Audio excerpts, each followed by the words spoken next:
Rahul Gandhi says he will be moving out of his official bungalow this after an eviction notice to him from the Lok Sabha Secretariat. I'm Barkha Dutt, you're with the Mojo story. Our big focus today continues to be on the Rahul Gandhi disqualification case. The politics, of course, continues unabated. The BJP and the Congress are trading charges. The latest development, of course, is Mr. Gandhi writing a letter today saying that he will be moving out shortly as required by the rules now that he's been disqualified as a member of parliament. But is this case being driven by politics, or is this case being driven strictly by the law? And if it is the law, how do we understand the law or the multiple laws that have brought the case to this situation? Parallel to Mr. Gandhi is a less high profile but equally critical case being heard in the Supreme Court this week over the disqualification of a member of parliament from Lakshadweep, whose disqualification was stayed even as the election commission sought to declare by polls in his constituency.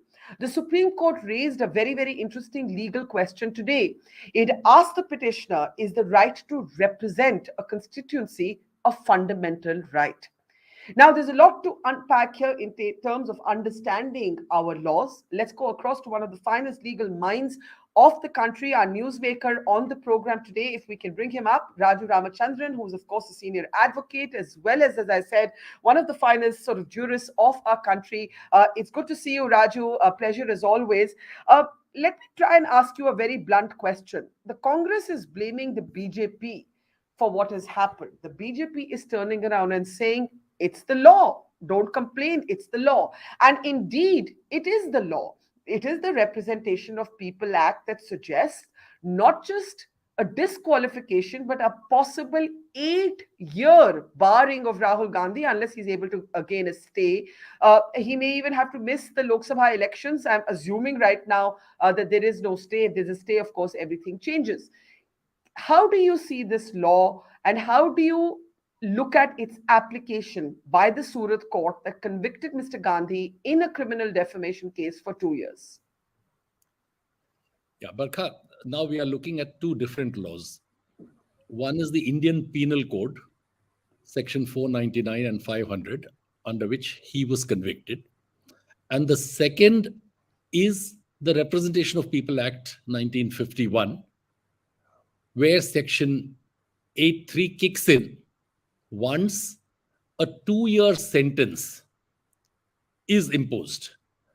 Now, first, let's look at the criminal law.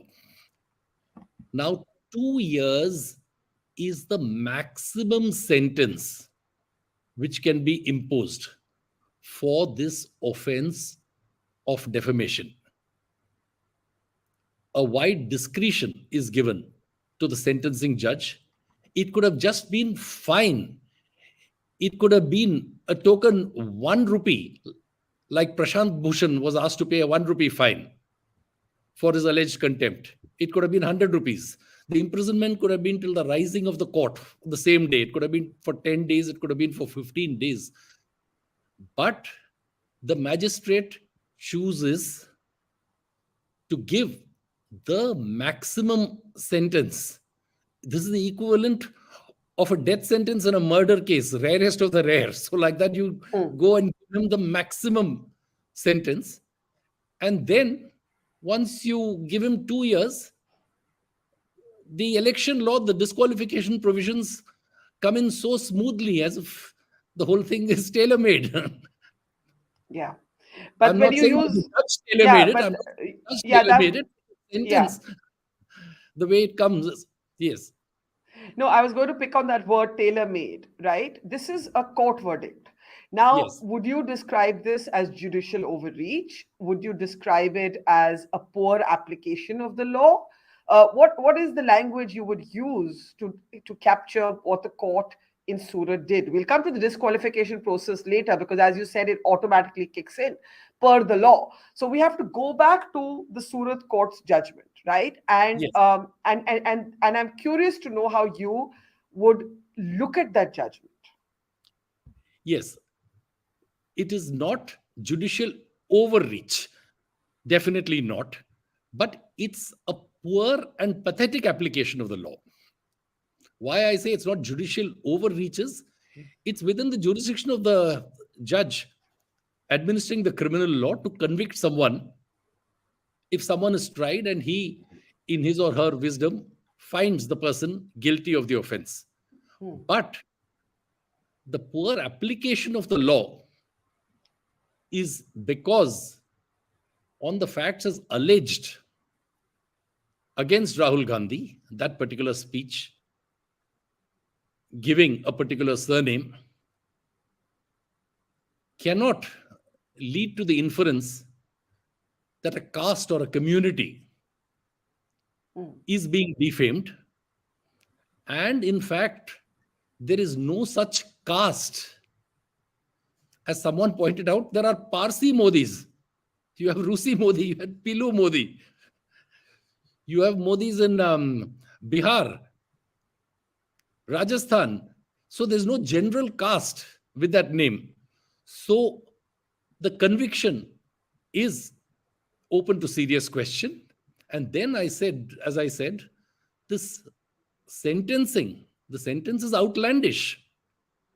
It's perverse. Those are strong words. So let me ask you this. Are you reasonably sure as a legal mind that the court, the higher court for appeal, will grant a stay? And I ask you that coupled with another question. The granting of a stay does not automatically undo the disqualification, and this is where the gray area is. At the moment, the Supreme Court is hearing a case involving a member of parliament from Lakshadweep. I'm sure you followed a little bit of the Yes, case. that's In fact, Abhishek Singhvi is one of the advocates leading the case along with the legal team. Now, this gentleman gets a stay on his conviction, but in the meantime, the Election Commission has moved to announce bypolls in his constituency. He asks for an automatic reinstatement in his constituency. Can we actually pull up the graphics of the Lakshadweep case? Because I want to talk a little bit about that. And Raju, in this Lakshadweep case, this man is now at the door of the Supreme Court saying, hang on, I've got the stay from the High Court, but I have not automatically been reinstated. And in the meantime, the Election Commission has moved to announce bypolls in my constituency, to which the Supreme Court in open court raises a very interesting philosophical question. Is the right to represent a constituency a fundamental right? The case is still ongoing. So let's say, given this case, using it as a legal precedent, Rahul Gandhi is able to get a stay. What, according to you, happens then or should happen by the law? Yes. Now, stay, there are two kinds of stay involved, and it's not enough if he just gets the sentence stayed or the sentence suspended. He needs to get the conviction itself stayed. And so a court which stays a sentence or suspends a sentence doesn't necessarily have to, unless it is satisfied that the conviction also calls for a stay. The court is not bound to do it. But in a strong case, as I believe Rahul Gandhi's case is, the court ought to stay not just the sentence, but the conviction. So this is one part of it.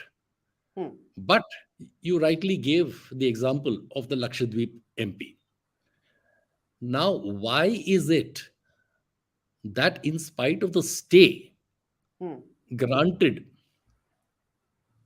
by the Kerala High Court, and I believe, correct me if I'm wrong, that stay was upheld by the Supreme Court. The Supreme Court didn't stay the order of stay of the High Court. In such a case, why hasn't the reinstatement been automatic?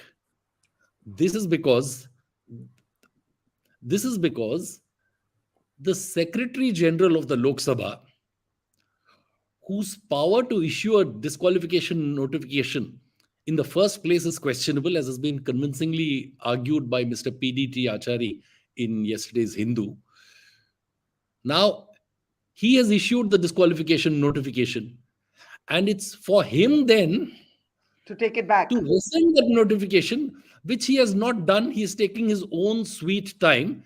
But the power actually under Article 102 is that of the president to pass an order of disqualification. It's not with the Secretary General of the Lok Sabha.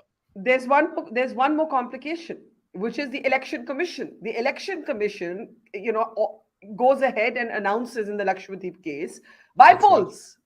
Yes, So, that's so, right. so you have now a requirement for the Supreme Court intervention at multiple levels: the Lok Sabha Secretary General, the Election Commission, and so on. So now let's apply this scenario to Rahul Gandhi and talk a little bit about Lily Thomas, the Lily Thomas case that actually changed the rules of the game. So Yes. earlier, what would happen is that a parliamentarian who was convicted of a serious crime would simply go and apply or appeal rather, and just the fact of the appeal would grant such a parliamentarian the right to continue.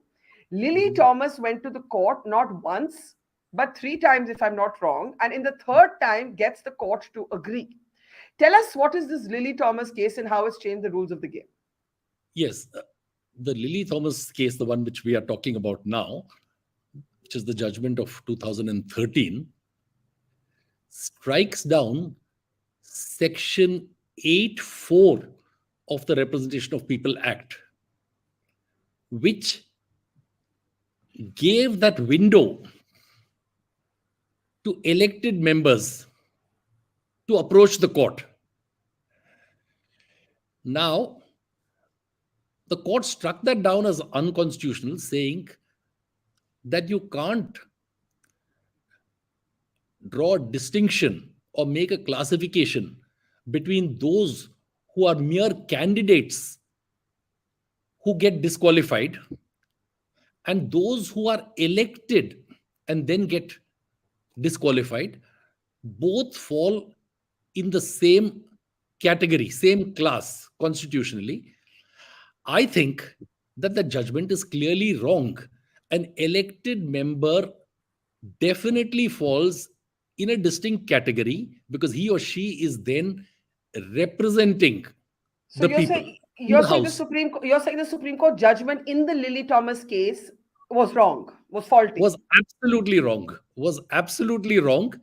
and the proposed legislative intervention, first through the ordinance and it would have become an act, Yeah. was fully justified. Unfortunately, Rahul Gandhi tore up that ordinance. That's why I'm smiling, because here's what you're saying. You're actually saying that the UPA government's move to bring in an ordinance to challenge the judgment of the court in the To Lily get Thomas over the case, effect of the judgment, to which get over the effect basically of the judgment. which basically shrank this window Yeah, wherein that's a convicted parliamentarian could seek an right. appeal, right? You agree with the ordinance. Now let's remind some of our viewers who may be too young to remember that Rahul Gandhi, there's a question mark over whether he actually tore up a piece of paper or not, but he certainly tore into the ordinance, and he tore Yes. into it while the Prime Minister was on a trip abroad. I happened to be with the Prime Minister covering that trip, so I remember this period very well. And the government takes back the ordinance. You are saying that ordinance that Rahul Gandhi slammed, you actually think was legally prudent and legally required. Absolutely. Mhm.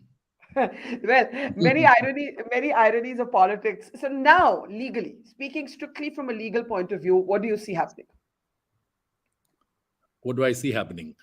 Now, he first approaches the Sessions Court because this is a magistrate's judgment. If he's lucky, he gets those 2 stays from the Sessions Court. Otherwise, he goes to the High Court. The 2 stays being the stay on the sentence and the stay on the conviction. That's right. Okay. And then if he fails there, he goes to the Gujarat High Court. And if he fails there on this question of stay alone, we are not yet talking of the conviction, because the conviction will be overturned only when the appeal is heard. This is a stay pending appeal. But on that stay question, he may even have to approach the Supreme Court. And until that stay is granted, there is no escape from this disqualification. There is no escape from this disqualification. Of course, all concerned authorities have acted with utmost dispatch here. The Secretary General of the Lok Sabha issued the notification the next day. and the estate office has now issued an eviction notice. Yeah. So here's my question. If he needs both a stay on the sentence and a stay on the conviction, uh, and then do you need a full judgment and not just a stay for the disqualification to be overturned, or is the stay enough? Now, Abhishek Singhvi has argued, but he speaks as a congressman, not just as a lawyer, that a stay itself, which is a hitting pause on the conviction, is enough. Is it Yes, enough? it is enough. It is enough because if there's a stay of conviction, it means legally that the conviction is not operating when the appeal is pending. Right. Now, to place a stay on the conviction, please correct me if I'm wrong, the matter will actually have to be heard. It would be unusual for a stay. You see, you can suspend a sentence, but you can't suspend the matter of guilt and innocence, I think, please correct me if I'm wrong, in a single hearing. So, what sort of timelines are we looking at? No, it's not correct that a conviction can't be stayed in a single hearing. It can be. Okay. Both sides, of course, would be heard because at that stage, at the stage of granting a stay, the court is not hearing the whole appeal, which would take time. The court would only be hearing the lawyer for the appellant making out a strong prima facie case. That's all the lawyer needs to do, for which the entire appeal doesn't have to be argued. And therefore, a stay of conviction can be granted in a single hearing. We are not, for this purpose, looking at weeks and months. Right. But we, of course, have the Lakshadweep example to prove that a stay does not automatically lead to a reinstatement. Now, here's another question that I have. And that is that when you say there's no escaping the disqualification till such a stay is obtained, for argument's sake, just for argument's sake, because the case would have to go to the sessions court, as you said, because it's been given by a judicial magistrate in Surat, and the sessions court were not to give the stay, but to uphold the sentence. That's right. What uphold the conviction? What happens then? Then he has to go to the High Court. In the meantime, if everyone acts with the same dispatch which has been shown so far, then it's possible that there can be a fait accompli. Explain. In the sense, the seat is declared vacant, an election is announced, he still can't be in the fray. Which is what's happened with the Lakshadweep Member of Parliament, where the election itself is also now being challenged, or the poll date announcement is being challenged. Right. So the Election Commission then becomes a party to the dispute. Yes, absolutely. Not a party to the dispute, but we'll have to respond. Yes, we'll have to respond to the court. Has contributed to the escalation of the whole problem. Yeah. Now, if this is not strictly a legal question, but if Rahul Gandhi were to choose not to appeal this, hypothetically, if he were to not appeal this, basically he can't contest an election for 8 years. Yes. Am I right? Yes. So I doubt that he could afford to do that. The other legal question I have is, there's been some criticism that Congress lawyers, Mr. Gandhi's lawyers, waited too late to act. If they had appealed before the disqualification kicked in, then perhaps they could have got a stay before he actually was disqualified. Do you agree that they were a bit too late to act? I don't think so, because I understand that the judgment, we're talking of just one day. We're talking of 23rd and 24th. Yeah. So the judgment comes on the 23rd. The judgment is in Gujarati. Right? Even today, one doesn't have an English translation, but doesn't matter. To appeal in the sessions court in Gujarat, you don't need an English translation. But to file an appeal, you need to analyze the judgment, file an appeal, and even if the appeal had been filed on the 24th morning or 23rd night, where was the guarantee that the Lok Sabha Secretary General wouldn't issue the disqualification notification in the morning, where was the guarantee that the case would be taken up by the superior court before the office timing of the Secretary General of the Lok Sabha? So I don't think they were guilty of delay. Okay, one last question for you. With all your experience in the courts, what is the timeline? I think you think that Rahul Gandhi is likely to get a stay, if not sooner than later. What is the timeline that you're looking at him being there for outside of Parliament? What's your best guess? Or is it impossible to predict? No, it's impossible. It's impossible to predict. I wouldn't hazard a guess at all.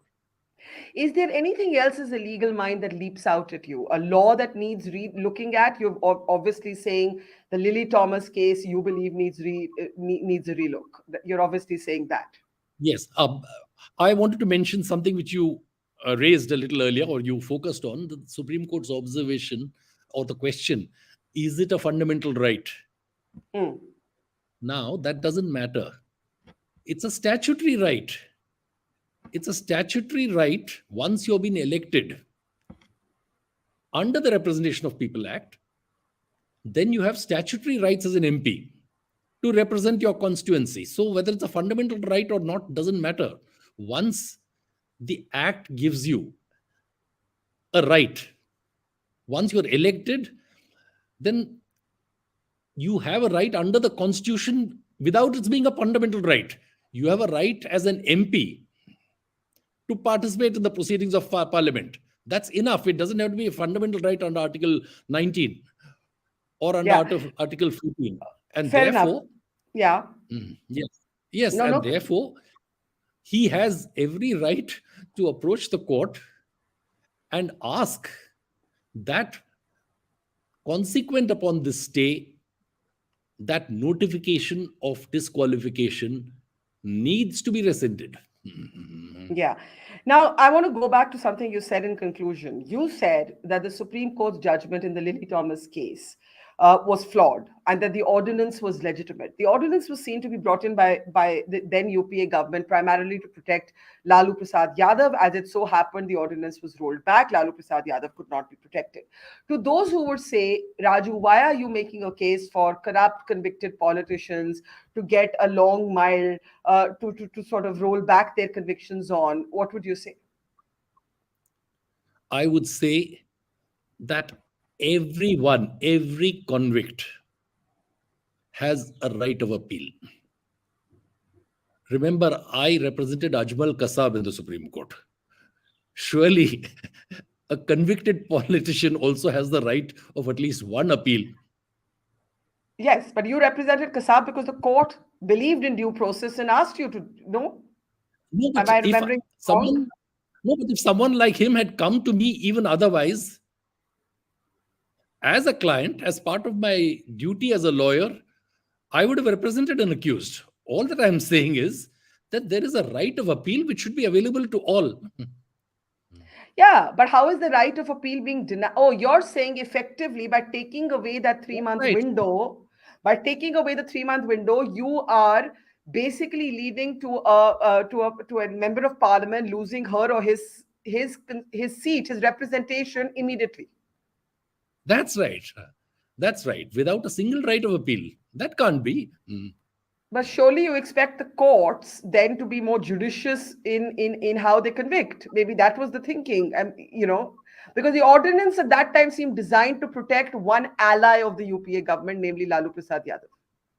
Yes, nobody could have. Yes, it was clearly, and the perception was, it was to shield someone perceived as corrupt. Yeah. Nobody in their wildest of dreams would have thought that this would apply to someone convicted of defamation. Yeah. So many things there to think about. Fascinating conversation from a legal point of view. Raju Ramachandran, learned a lot from you. Thank you so much for talking to us. Thank you, Barkha. Pleasure to be talking to you. Thank you. Take care. Thank you. Bye. It's great to see you here. Thank you for watching our work. If you haven't subscribed yet, don't forget to click the bell icon and subscribe to Mojo Story and support independent, robust journalism.